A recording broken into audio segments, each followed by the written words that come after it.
Hello and welcome to the Smells Like Infinite Sadness podcast. I'm your host, Michael Taylor. For those of you who don't know, I run the website, smellslikeinfinitesadness.com. It's a blog covering the best alternative rock from the 80s and 90s up to present day. I'm a proud middle-aged Gen Xer who is still obsessed with the music of his youth and loves to talk about it. And on today's podcast episode, I'll be speaking to Steve Kilbey, best known as the frontman, bassist, vocalist, and primary songwriter for veteran Australian alternative psychedelic group The Church. With The Church, Kilbey has generated a whopping 25 studio albums since their formation, beginning with 1981's Of Skins and Heart. But he's also had a very long and varied solo career, releasing 14 eclectic and stirring albums, and now he's back with 11 Women, one of his strongest solo efforts to date.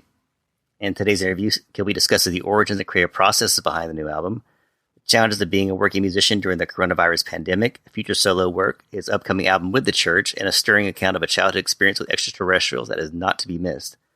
So check out the interview and stick around afterwards when I'll be playing a new track off the new album. Well, let's talk about the title and the concept of the new album, 11 Women. Yeah. Which I love, by the way. I really enjoyed listening to it. I've been listening to it quite a bit the past couple of weeks.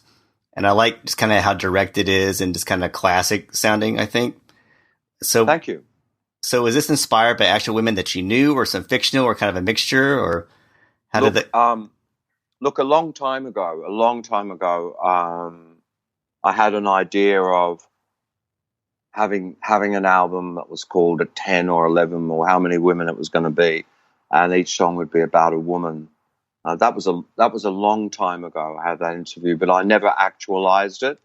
And then when I decided to make this new album, I sort of got the idea out of mothballs and sort of reactivated it. And the women are all composite. They're all, it's sort of, I could wax eloquent for the whole interview until you were bored asleep with what is, thinking about, like Eleanor Rigby, right? Wasn't a real person, but now she is. I mean, she's realer because sort of like, 50 million people or even more have heard that song and think about her and sing along with it. She is realer than a real person and will be remembered long, probably for the next 100 years. Maybe people will be thinking about Eleanor Rigby. You know what I mean? So in the very act of committing someone to a song or making up a song, those people sort of become real, and the more people hear it and listen to it, the realer they become. So when I started, Poppy Byron, wasn't a real person, but now she's been on that record and I've been living with it for 6 months. Every time I hear that song, she's becoming realer and realer in my mind. But were all those people really real? Some of them were realer than others, and some of them were completely fictional, and some of them were quite real, and then they sort of got into the song, and then it all kind of, everything sort of swirls around the reality and the fiction and the dream and the everything else. And eventually you have the record where these 11 women have their own reality, I guess. Is that evasive enough for you? No, I think that makes perfect sense. And speaking of Eleanor Rigby, I was thinking about the Poppy Byron song. It kind of reminds me a little bit of that in the sense, just kind of the tone of it. And there's also some kind of very interesting elements kind of working almost. It's a very interesting song because it's almost like a lot of things kind of competing with each other. It's kind of a heroic kind of quality. How did you start building that song, and what was like your? Well, look, I said to the people on Instagram, I'm going to write a song next week, and I'm going to write a whole album by next week, 10 songs, and one morning I just picked up my guitar and started playing and just started going, Poppy Byron, can you feel her pull? And sometimes songs just fall out of the air like that. They really do. They just sort of appear from nowhere. And this album was very much like that. The songs were all actually written within 2 or 3 minutes. Like as long as it would take to play it, that's how long I took to write it.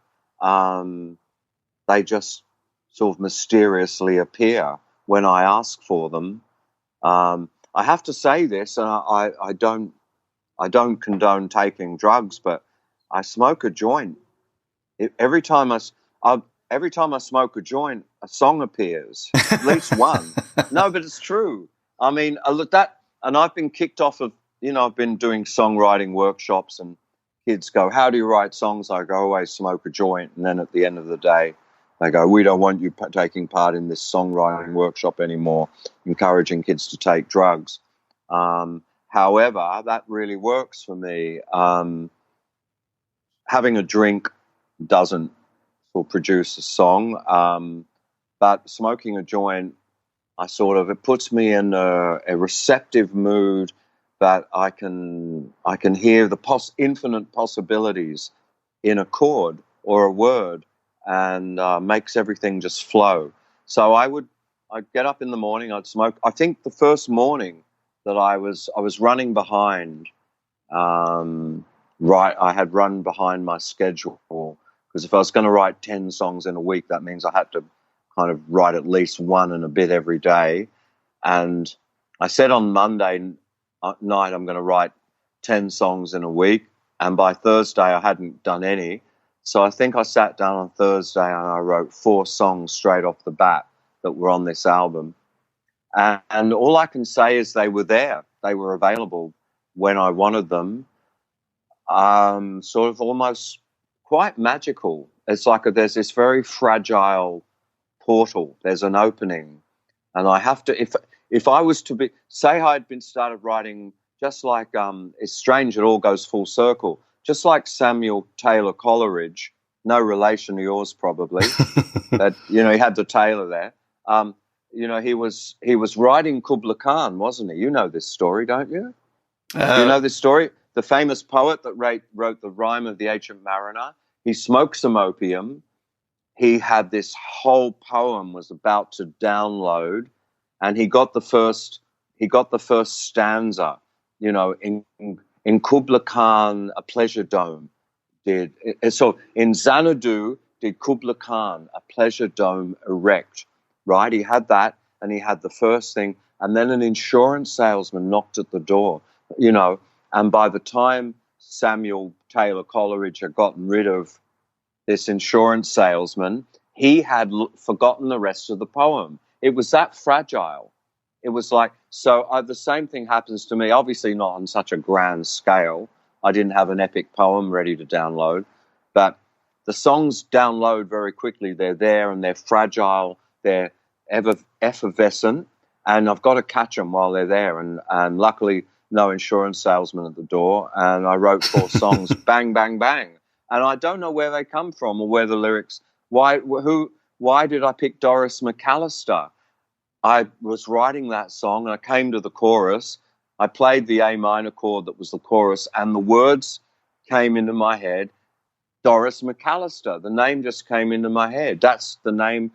So it all just one thing just sort of followed the next. And it's a kind of a wonderful process that I'm not sitting there slaving it over a song with my guitar and a biro going, "Oh my God, what's the next line? I don't know what I'm going to write." It's never like that. It's just bang, there it all comes down when I ask for it.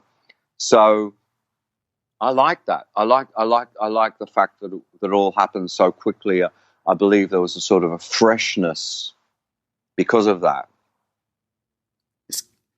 Well, I was also thinking too, I mean, if a lot of musicians put out an album called 11 Women, I mean, they would all be love songs. But what I think is interesting about this album is it's more kind of like slices of life or kind of a portrait of a person. They aren't specifically like that. Exactly. Yeah. No, exactly. It's like, imagine a photo album, a photo album called 11 Women, and there's just photos of those women. Yeah, they're not. There's love in them. Some of them are bits of love songs, and there is love attached to it. And some of them there's no love at all. And some of them are just portraits of like random people walking past in the street or random memories from the past. It's sort of like that. It's like 11 variations on them, you know, females, I guess. I don't know. Well, Woman Number 9 is one of my favorite tracks off the album. I just like how it flows and kind of the science fiction aspect of it. Yeah. And it kind of reminds me a little bit of Terra Nova Cane, just in the kind of the sci-fi angle of it. I wonder, are you a big fan of science fiction? Does it often kind of inject itself into your songwriting, or? Look, I'm more of a science fantasy guy. I'm more swords and sandals than ray guns and spaceships. But let me say, that thing that I sing about really happened to me. I know that you're going to go, oh boy, you've had too many joints, baby. Look, when I was seven, there really something like that really happened that I have kind of written about very succinctly there, very briefly when I mention it.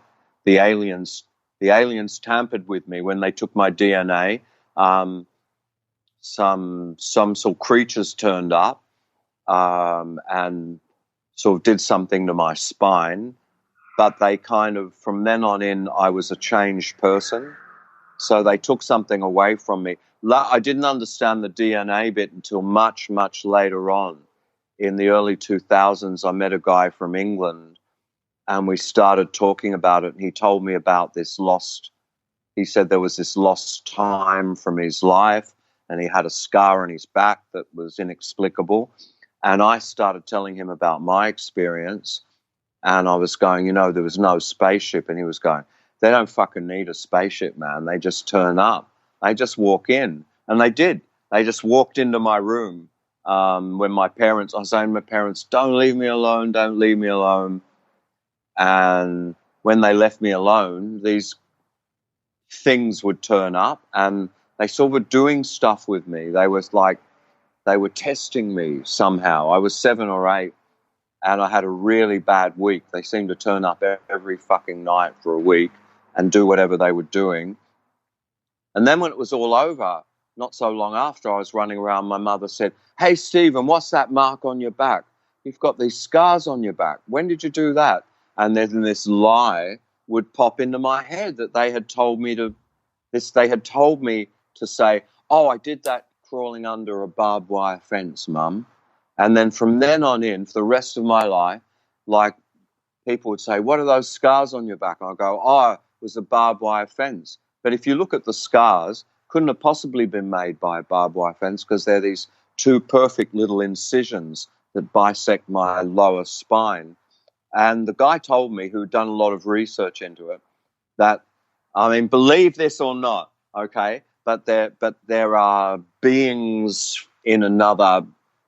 It's not a physical universe per se, because they don't need a flying saucer to get here, where they have everything, but they have run out of DNA, and they can't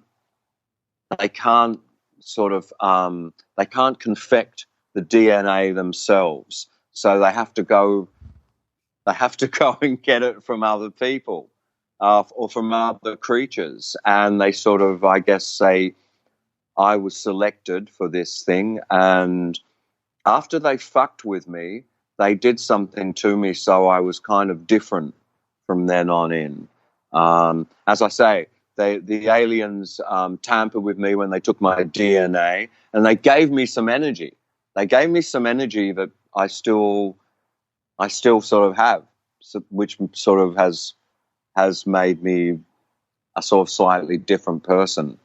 So that really happened. Although you may now be thinking, wow, you need some fucking serious. You need to go and see someone about that. But that's what I think happened. I could talk about it for hours, the whole thing. But that's what happened to me. After that happened, after they started doing that. For example, here's another thing that I read quite independently of this whole thing. One of the symptoms of alien tampering is a spontaneous decision during your teens to become vegetarian, which I did. When I was 17, it was like clockwork. I turned 17 in a bit, and this switch came on in my head, And one morning I got up and said to my parents, I'm a vegetarian now. My father said, no, you won't. Man's got to eat meat. My mother said, no. I went, no, that's it. I'm finished. I can't eat meat anymore. And I didn't eat meat anymore. And my mother gave me an egg every time the others, whatever all the others would have with the meat, my brothers and everybody, I would have an egg. So there was my spontaneous decision to become a vegetarian. And I've sort of always had this, I don't know if it has anything to do with the songwriting or what. I've always, after that point, I had an ability to really sort of concentrate on stuff that other people didn't seem to find that interesting. But I don't know. Anyway, there you go. And I put it in that song, which doesn't really have anything to do with the rest of the song, because the rest of the song's about woman number 9. But that's sort of that's how one's mind works when one's writing these 3-minute songs. This kind of lines come along, just like the spontaneous decision to become a vegetarian. These lines pop into your head, and you go, "Oh, that's the right line." I don't know why, or I just know that it is. So that's kind of how it goes down. Whatever comes along, it seems like there is a muse. It seems like there is Jung said the collective human unconscious, or was it subconscious? I always get that confused. There's this kind of well that you can dip into and get stuff out if you know how to access it. And I believe that I can access it at will now. Smoking the joint is the key. I can smoke a joint. The other day I was sort of doing this film about an artist that hasn't really been made yet. They were testing me out, and I had to sit there and write on these cards. And I was out in the desert, and they gave me these cards and said, just fill them up with words. And the guy just filmed me, and I could just sit there for half an hour writing things down, writing phrases, writing words. It's like I never can dry up. It's like I have an unending stream of words if I want it, and probably an unending stream of music too if I want it. It's like I can't get writer's block. It's impossible for me. I can always write something. It'll always come out, and I'm not sure why that is. Because once again, when I used to do these songwriting workshops, people would always go, "What about when you get writer's block?" And I think it's a sort of a jinx to even think of that. I think it's as soon as a writer would hear that as a teenage kid, and you hear writer's block, and you go, "Oh, one day I will suffer from this thing, writer's block." And sure enough, after you've written a few songs, one day you'll get up and maybe the songs won't come quite so quickly, and you'll go, "Oh, now I've got writer's block and I can't write anything." I was working with quite a famous guy. I won't give you his name, but he said to me that he had writer's block for 3 years. I said, "What do you mean?" He said, "I haven't been able to write a song for 3 years. What do you do about that?" And I said, "Well, you don't fucking let it exist. That's how you stop that, by not even allowing for it." So I won't allow that phrase in my life, and I won't allow anyone to say, "Oh, maybe you've got writer's block," because I don't get that. And I think it's a sort of a thing. As soon as you invoke it, it could happen to you. So that's 11. There's 11 women. Bang, bang, bang, bang, bang. All of those songs, all written, done and dusted. I would say within 5 minutes of starting each one, they were all finished, and they were all there with all the words and everything. So that's kind of how I wrote that. Well, speaking about the lack of writer's block, I love the line in Baby Poe that "Don't blame the messenger for the mess."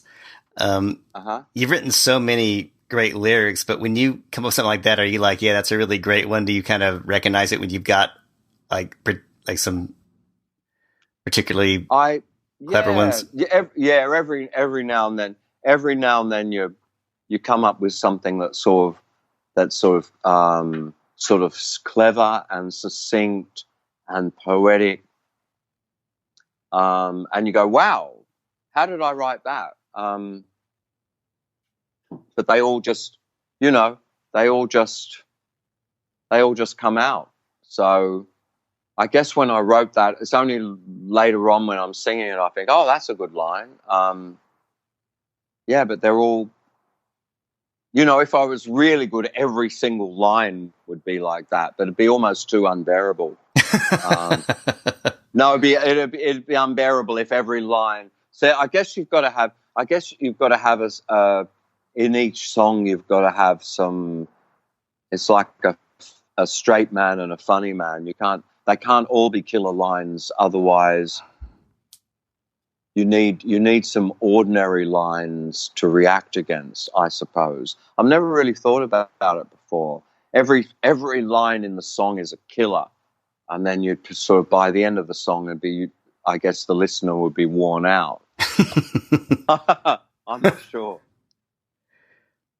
I also really like Josephine because I like the use of Ebo in there and some mandolin. And what made me curious, when you're writing a song, do you ever think like this song needs mandolin, or do you start off writing it on the mandolin, or is it that all kind of come later? Look, actually, it isn't. I know it sounds like a mandolin, and people have assumed it's a mandolin, but it's actually a piano and a nylon string guitar. Oh wow! Played like that, and it's got that sort of doubly feeling of a mandolin. Look, actually, that was concocted by the guy playing classical guitar and the keyboard player. They put that on Josephine. I never foresaw that, and I can't claim credit for that. I just had a sort of a waiting thing of just bum bum boom bum bum boom bum bum. I was just going to have a wait until the singing started for each verse, and those guys jumped in and put that in there. So I guess that's the other thing I'm looking for is players who can do that, who can come up with these great things on their instruments to sort of. I always think of a song existing, and then some of the instruments add little sounds and reflections of what. I always talk about the Frank Sinatra record that was the only record my dad had, and it seemed like Frank Sinatra would sing a line and then all of the instruments would illustrate what he just said, like the harp would sort of do a gliss and the violins would sigh and maybe a piano would add something. I really like that idea. So when I make a record and I've written songs, I'm really always looking out for what the players who are playing it, if they can add anything to it. So I was really happy when those guys came up with those little bits in there, which now seems so intrinsic to the song. Mm-hmm. But that's what really good players can do. They can come up with stuff like that. Well, one thing that makes me think about, you've had such a wide output of stuff. I mean, your discography from everything you've worked on is so vast. And I was wondering, when you're writing a song, how do you decide, like, which song is it going to be a solo song? Which song is a church song? Which song goes to this project? How do you decide when you're writing a song, which slot it fits into best? Well, I don't, whenever I'm writing something, I always know where it's going. So the church don't really want me to write any solo songs anymore, so I don't. So I'm sort of when I work with the church, I limit myself almost pretty much to whatever the church writes that day will be a church song. And all the other things are like, I sat down and go, I'm writing for 11 women, so that's what all those songs are going to be. If I met someone next week and said, come and help me make a Christmas album, then all the songs I wrote will be for that Christmas album. So it's already, I don't just generally write and go, oh, now I've got a song, what will I do with it? Gotcha. I'm normally, writing for a specific project. And of course, I mean, the whole world right now we're still dealing with COVID and trying to figure out where we all kind of fit into that, and musicians have had a particularly challenge with all of that. How are you? How are you weathering it so far? And I guess, what do you think the future of live music is? Do you think it's going to come back? Do you think it needs a vaccine first? How do you see things kind of going forward? Well, I think I imagine. Look, sort of speaking as an individual, not as a musician, I would imagine what's going to happen. It seems this is the way it's going to go, is that they're going to go, the authorities are going to go, if you want to tour, if you want to go to America, if you want to go to England, if you want to go to Spain, you're going to have this stamp in your passport that says you've had the vaccine. Mm-hmm. And that is going to be very problematical for me and many other people. It seems at least half of the people I meet say, I ain't going to fucking have any vaccine. And I'm tending to feel like that myself. I don't want a fucking vaccine. I think it's gone beyond the realm of a conspiracy theory now. I feel if there's a vaccine, first of all, I don't fucking like vaccines. All those vaccines, yes, I had as a kid, they were all suspended in mercury. So, yes, no, I didn't get polio or diphtheria, whatever the fuck that is. But you can still measure all this mercury that these vaccines were suspended in. So even if it was a really legitimate vaccine, I'm worried about what else is in there. And then there's always the thing of maybe there is a computer chip and they want this to monitor all of us. I don't know. I'm not really very jazzed about having any vaccine. I think what's happening in Australia now, where COVID, as we talk right now, there is almost no COVID in Sydney, and we have one city, Melbourne, where they have crushed it right down, so they're down to about 15 cases a day. After it blew right out and they had 4,000 cases, they've got it right down. What's happening in Australia now is gigs, so I'm going to do a gig at Christmas time. That gig used to hold 4,000 people. They're getting that down to 800 people. And gigs that used to have 100 people in them, now they can only have 20s. So they're spacing them right out. It seems like there are no foreign bands or musicians entering Australia. And it seems like Australia is going to sort of hunker down, and there will be gigs, but they won't be on the same scale as they used to be. Mm-hmm. So everybody's going to have to get used to having less people and less money, or paying much, much higher ticket prices. So if you have a gig, they used to have 4,000 people and now you can only have 800. Obviously, those 800 people are going to have to pay, 4 times more for their tickets than they used to, if everybody wants to get paid the way they used to. So I'm not exactly sure what's happened with all of that. I'm sad to think that maybe I will never tour America again. I'm pretty old right now. I'm 66, and I can't do this forever. And maybe by the time this whole mess is cleaned up, that could very well be the end of it. I keep reading all these extremely dour predictions for the music industry, and I see that in England it's like 75% of professional musicians are now out of work and thinking of getting jobs doing something else. 85% of venues are closing down. I mean, it's hitting us hard, and I've been very lucky with playing some Instagram shows and having some very generous people watch me on Monday nights when I play my shows and donating. In fact, that's how I've been able to afford to do these records. So I'm sort of, what I'm getting from the public, I'm giving back by turning it into more music. But it's hard to see how we can keep going unless, you know, where a gig used to cost $50, if you're now prepared to pay, you know, $200 to go in there, and, you know, where a gig used to hold 1,000 people, if they can keep working with 100 people with social distancing, it's really hard to say what's going to happen now. But it doesn't look fucking very healthy, that's for sure. I can't see me being back in America now. People going 2021. I can't see that. I reckon we're looking at 2022.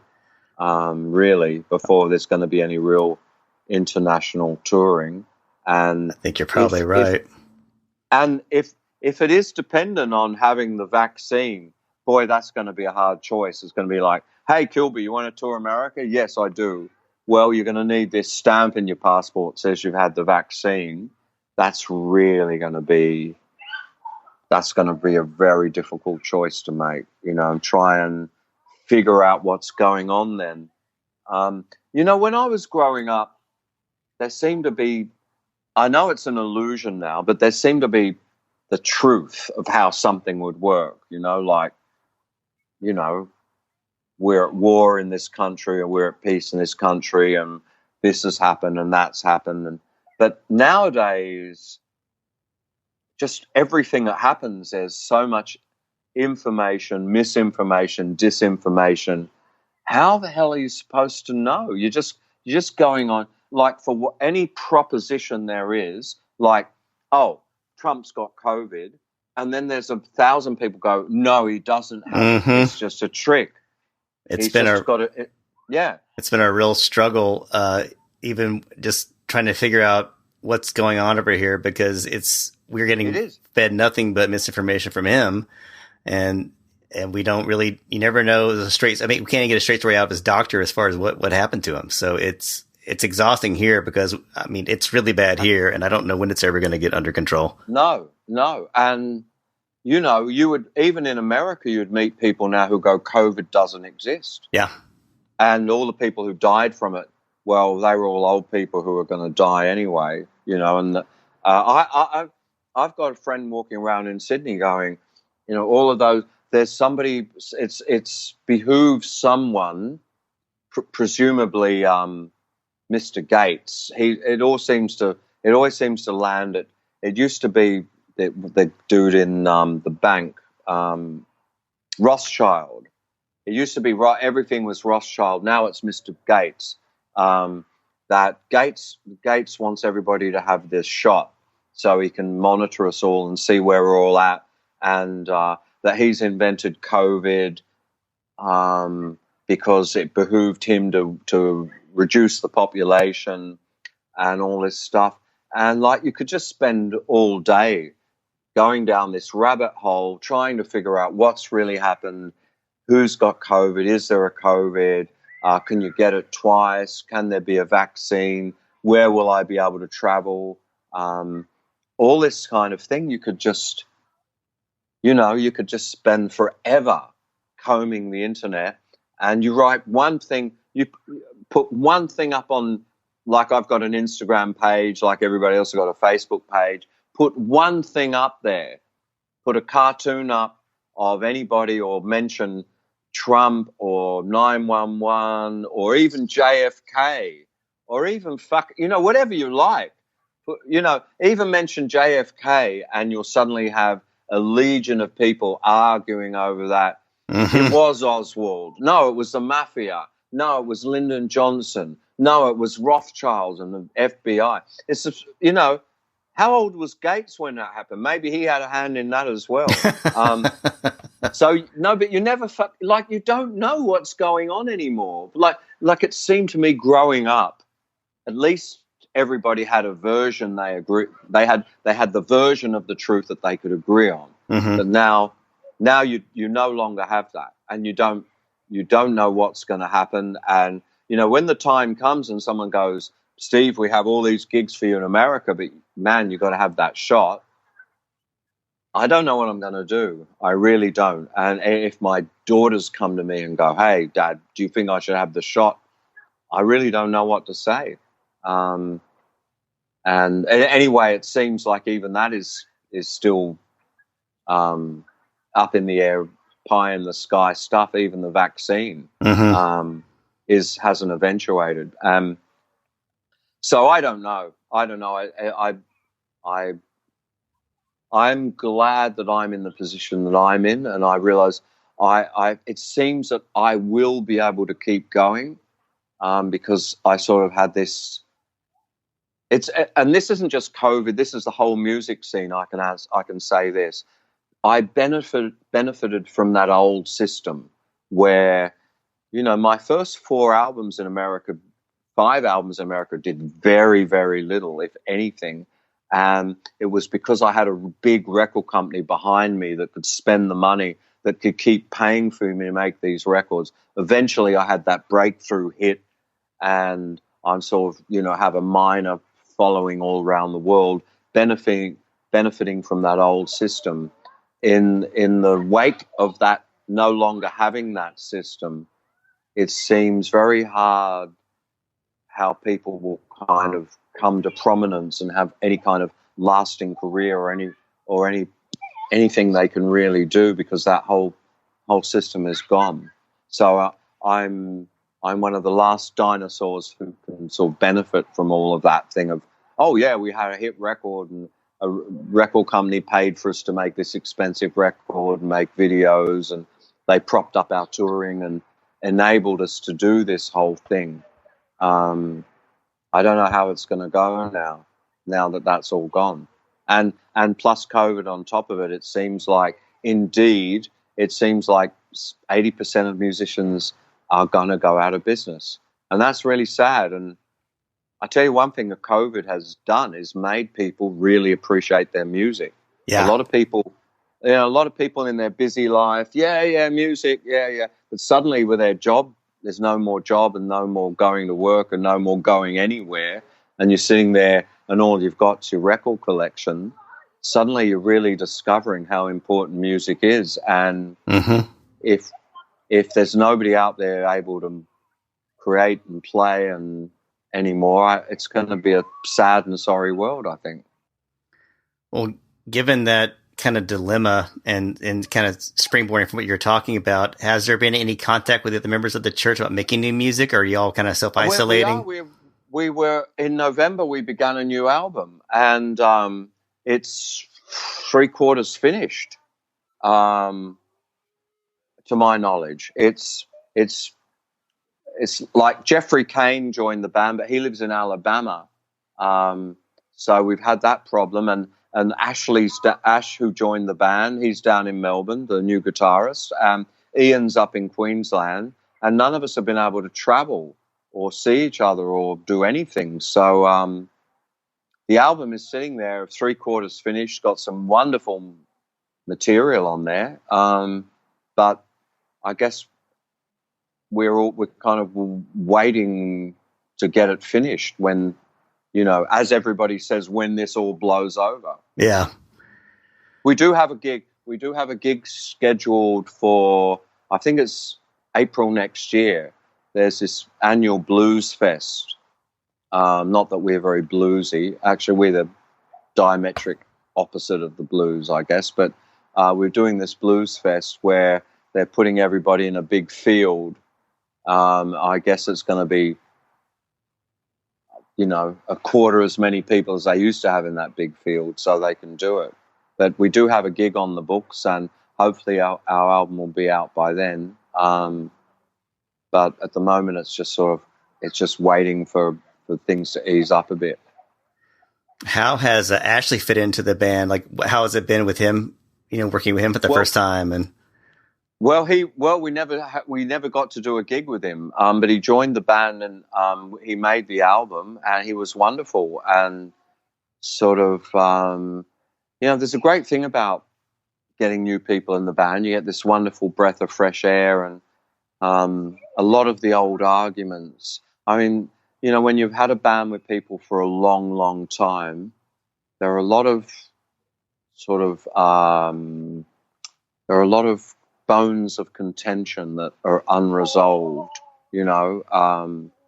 Oh, this guy wouldn't lend me his amplifier, when I needed it, or he was rude to me, or he drank my bottle of champagne, or he took my chocolate, or he trod on my toes, or whatever it is, whatever the bone of contention is, and they remain in the band and they fester.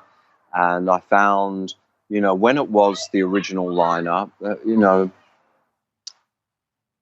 you still gain something and you lose something. When one of those old guys go, you lose all their experience and their way of doing things, and somebody new joins you, sort of doesn't have all of that, but comes in with a fresh breath of air. And I was pretty tired of all the arguments that I was enduring. Not that it was their fault, but with Marty and Peter, they didn't really like me. I didn't really like them, and nor did they like each other. And No. I have to say, it wasn't just me. They didn't like each other much. And now that they're both gone, that recording process was a lot more pleasant for me. Whether people can appreciate that or not, there's a lot of people angry. It seems like the people who are angry about their favorite members not being there anymore should remember that these people left of their own accord. They'd had enough. Marty did 33 years. Peter did 38 years. That's a fucking long time in any industry. Go and be a policeman for 33 years. You'll get a fucking gold watch and a pension when it's all over. So people should just be happy that they were around for that long, and we made that music, and we did hang in there together. Eventually, all the bitching and moaning and complaining and unresolved anger issues and stuff, they flare up. And then the guy like me who wrote most of this material and who dreamed up the church in the first place, when Marty leaves, when Peter leaves, I have a decision to make. Will I carry on? And here are the pluses for carrying on. We have a huge body of work. We've made almost 40 albums, and people want to hear this music. Do I carry on with new guys, or because he's left, do I stop? And I just look at the whole thing and go, I believe I have the authority to carry on my own, just like, say, Dave Brock in Hawkwind. Hawkwind is Dave Brock and whoever else plays with him. The Byrds was Roger McGuinn and whoever else played with him. Marquis Smith had a famous quote.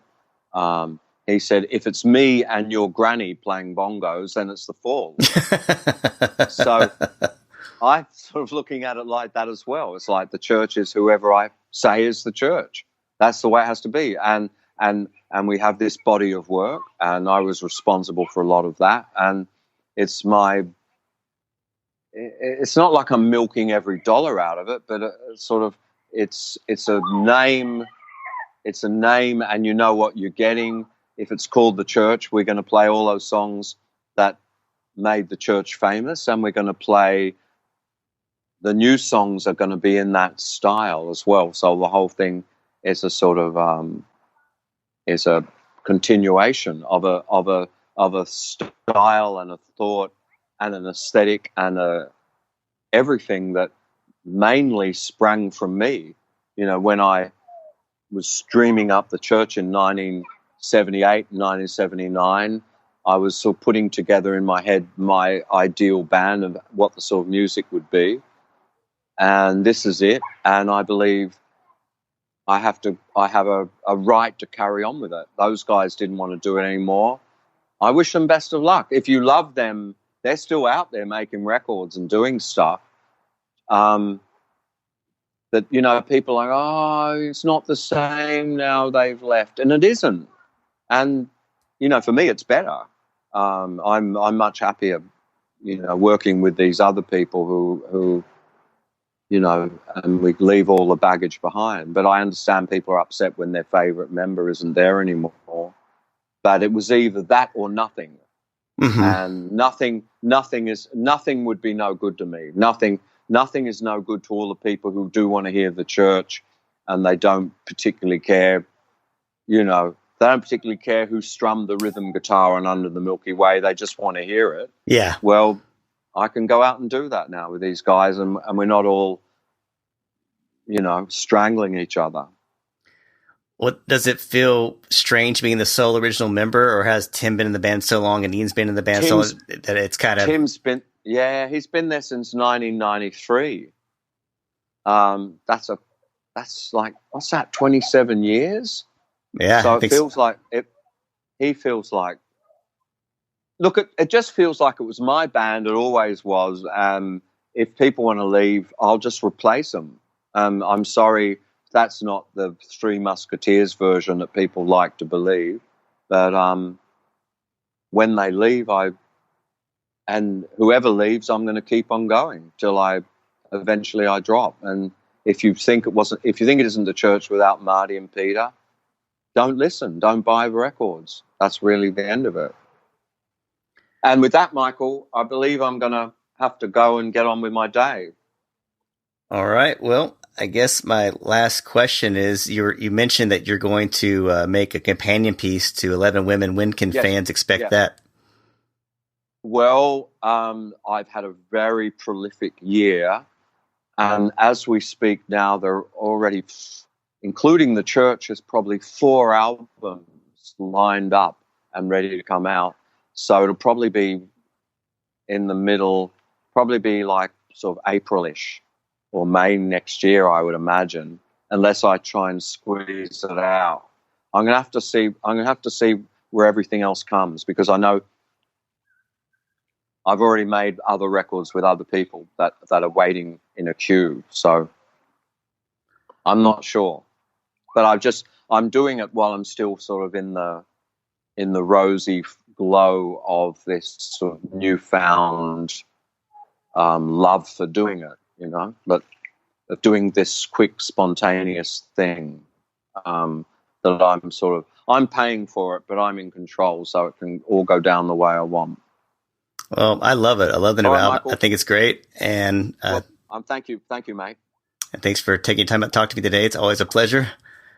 Okay, mate. All right, you take care. Bye, mate. Okay, bye-bye. Bye. Many thanks to Steve for taking the time out for this interview. It's always a pleasure talking to him. You can purchase 11 Women by contacting Kilbey via his Instagram page. You can reach him at instagram.com/STVKLBY. You can stream it on all major streaming services. You can keep abreast of all his creative endeavors via his website, thetimebeing.com. As promised, we're closing out with a new track off the new album. It's the aforementioned Woman No. 9. I think you're going to really dig it. Until next time, stay safe and stay sane. Well, I don't know about you. I only know about me. Well, don't put my heart in a freezer, baby. I've got to be free. And she wants to play the game, but she hasn't got the pieces yet. She doesn't feel any shame, at least not any shame. Good time. Well, I know about you. I only know about me. This whole universe, for better or for worse, it is a mystery. You know the aliens take time to with me when they took my DNA. They gave me some energy. I said see you later and they flew away.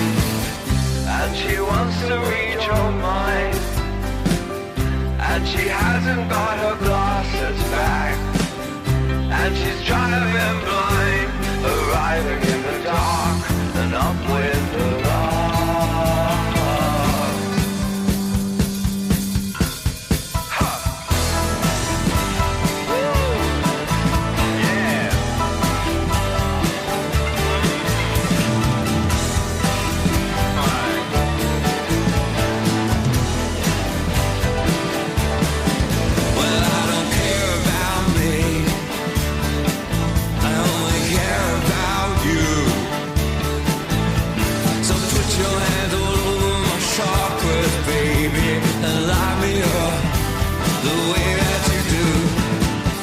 And she wants to travel